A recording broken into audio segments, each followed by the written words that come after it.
Hello দর্শক মন্ডলী, সবাই কেমন আছেন? এই যে ফসলের জমিন দেখতেছেন, এগুলা কিন্তু নদী, পুরাটাই নদী।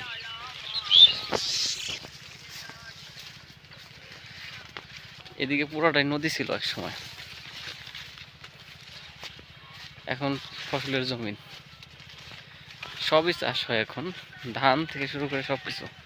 দেখেন বিশাল, কথায় আছে না, নদীর একুল ভাঙে উকুল করে, ঠিক তেমনি এখন আমাদের এই নদীটা এখন ফসলের জমিন হয়ে গেছে।